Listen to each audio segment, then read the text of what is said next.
Good morning, students.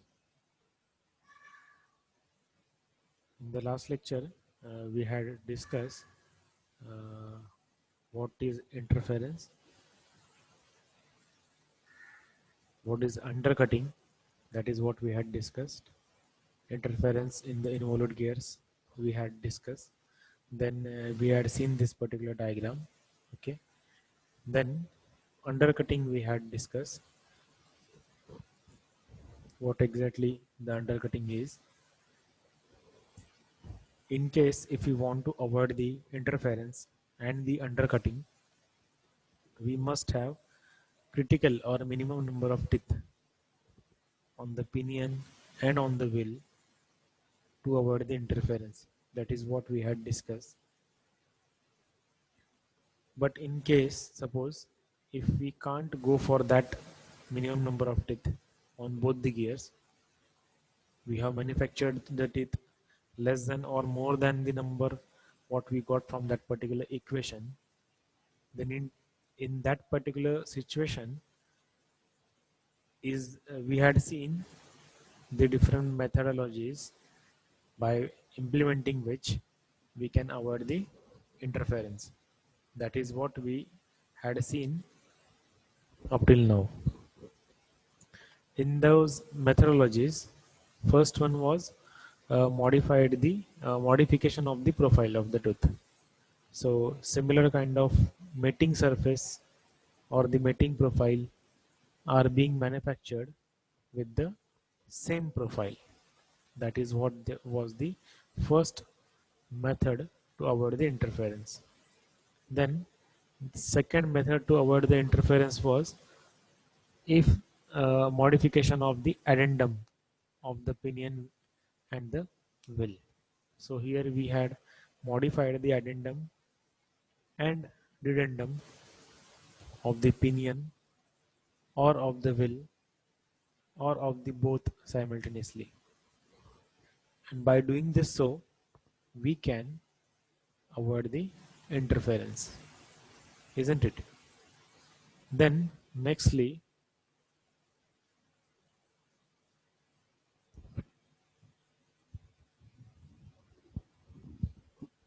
next method was modification of center distance between the pinion and the will. Whatever was the center to center distance of the pinion and the will, that can be modified, and by modifying the center distance, if the velocity ratio is constant, then we can say that we can avoid the interference. So by modifying the center distance, we can avoid the interference. Now, whatever interference we had discussed up till now was for the external gears. Are you getting me? What exactly the external gears are? The external gears which we see oftenly in most of the cases, the gears are the external gears only. On the circumference, we are having the teeth of an gear, and then both these gears are in contact with each other.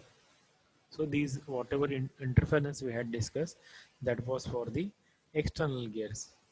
The similar means what example of external gear pair you might have seen in the lathe machine. In the lathe machine, the one gearbox which we have, which connects the uh, manual feed into the automated feed. For that purpose, we use lead screw, and that lead screw is mounted on the some gear train, isn't it? And that particular gear train is nothing but the external gear train, or that meshing of different that gears are, those gears are nothing but the external gears. Okay, so this interference we had discussed about the external gears, but question should be there, if in case the available gear pair is of one gear is external and one gear is internal, One gear is having an external teeth and one gear is having an internal teeth. So in that particular case, what sort of uh, interference will be there? That was what the question was. So that is what is the our next concern is.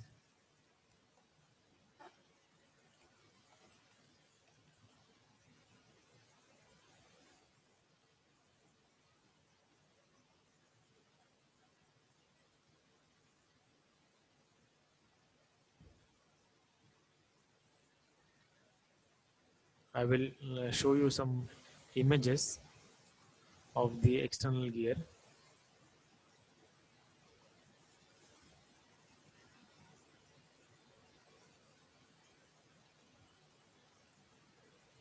See, this is what is the this gear particular is external gear and this particular gear is nothing but the internal gear. So this is what I was talking about, internal gear, and this is what is the external gear. So in this particular type of gear pair, do we have any sort of what we can say interference? That is what we need to discuss, isn't it? So let's discuss about it.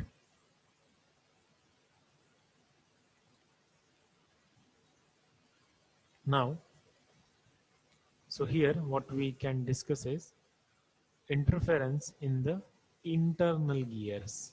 Okay, that is what we are about to discuss. A special name is given, that is nothing but the falling. Falling is nothing but the it is a type of interference which is being observed in the internal gears. Okay, the internal gears have some advantages over the external gears. We already aware that the if we compare external and internal gears, so it is always better to have an gear pair which is nothing but the type of an internal gear, isn't it? The advantages are like the external gears, internal gears are more compact than the external gears.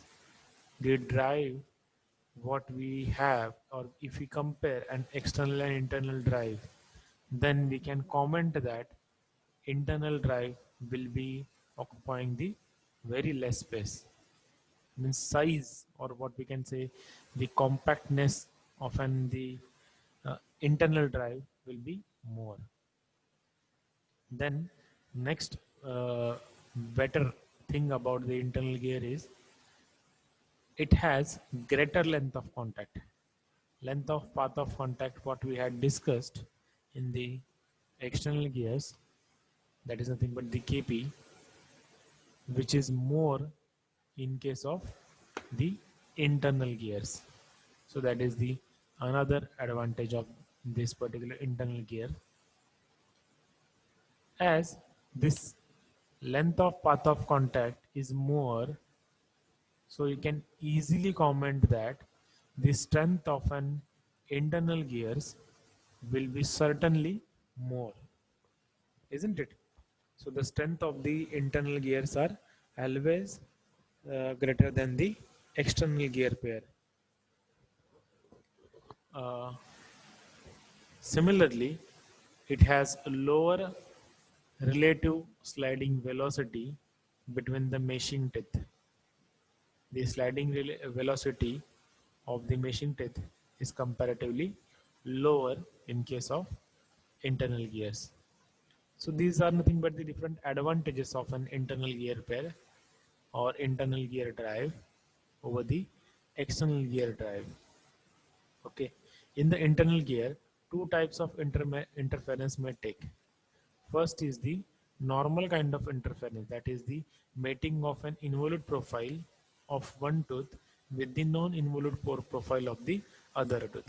So this is what is the common, what we can say, interference type, which is being observed in our internal gear pair 2. So means this kind of interference is observed in both the gears, external as well as on the internal gear pair.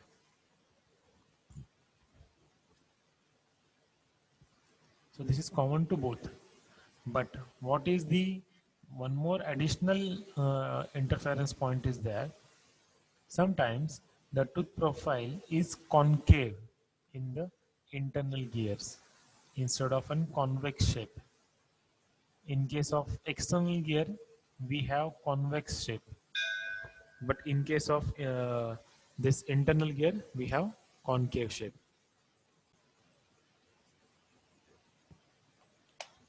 So this is what is the second kind of interference which we observed in the internal gears. Okay, so sometimes the tooth profile is concave.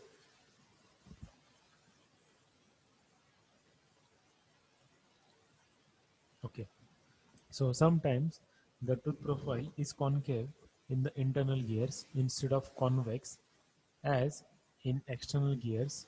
Because of this, second type of interference called falling may occur in the internal gears. So that is what is all about the interference in the internal gears. Now we are moving towards the last part of the this particular unit. Just a minute.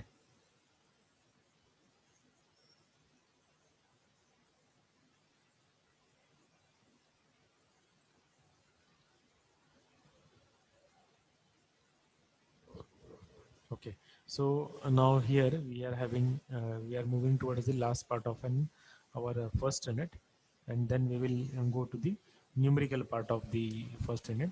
Okay, theoretical part is this one is the last one.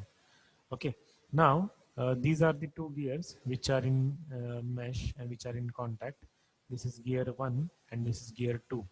Okay, for this let's assume and what we are going to discuss is the what is the friction between the gear teeth. Friction between the gear teeth we are going to discuss.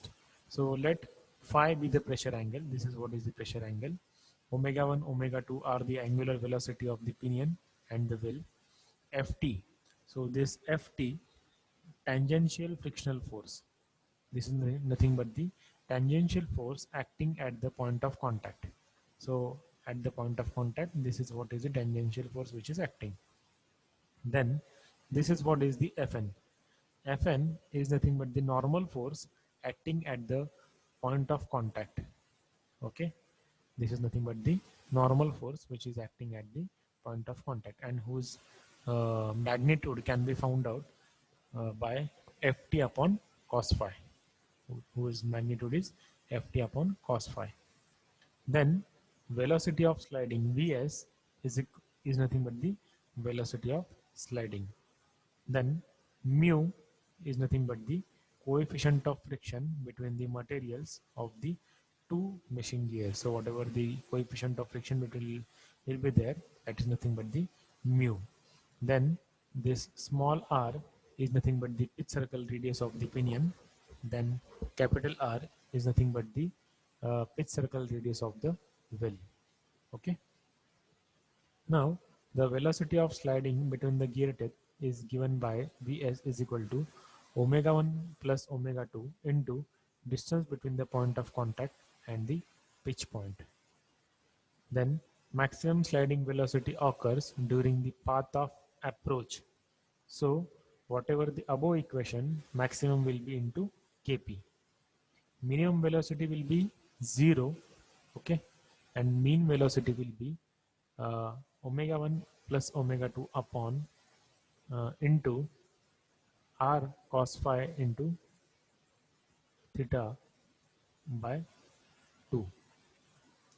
Then work done will be equal to work done in the friction during the recess is nothing but the 1 by 2 into omega 2 upon omega 1 plus 1 bracket complete into r theta 1 square mu into ft. That is what is the formula for work done.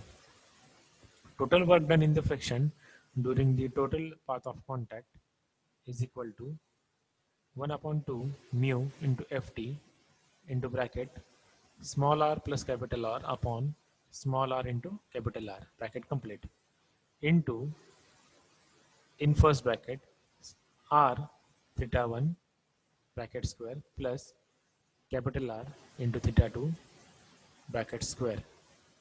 Okay.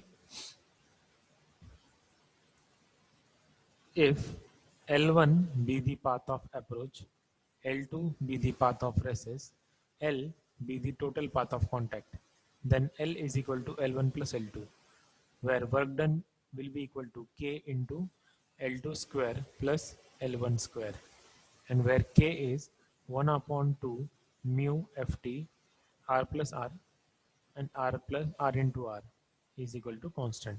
For getting the maximum work done and minimum frictional work after the differentiation, L1 will be equal to L by 2. So this is the condition for the maximum work done, work loss due to the friction. That is, when the length of path of approach is half, length of path of approach is half the length of path of contact, or the length of path of approach is equal to the length of path of recess, and the work loss due to the friction is minimum. So that is what is the for these formulas are. Okay, so these are nothing but the different formulas which we are going to use. So if we see overall what we had discussed in this particular unit, then initially we had seen the different gear drives. Okay, what gear drive, what are the advantages and disadvantages of gear drives. Then we had seen the classification of the gears, isn't it? Then we had seen the gear to terminology. Okay, then what are the different definitions of the gear to terminology that we had seen. Okay, then law of gearing we had discussed. Okay, then velocity of sliding of the teeth, then conjugate profile, what are the different profiles, cycloidal profile, epicycloidal, hypocycloidal, involute, the difference between involute tooth profile, cycloidal tooth profile, that is what we had discussed. So difference we had seen. Then we had seen the standard tooth profiles or the systems, what standard tooth profile have, length of path of contact, then pressure angle, length of arc of contact, contact ratio, length of path of contact, interference, then undercutting, critical number of teeth, minimum number of teeth. That is what we had discussed. Then methods to avoid the interference of external teeth. That is what we had discussed. Then interference in the internal teeth. That is what we had discussed. And lastly, friction between the gears we had seen. So this is how we had finished the theory part of the our first unit. Okay. Now from the next lecture, we will be starting numericals which are based on the first unit. Okay. That's it for this particular lecture. Thank you so much. All the best.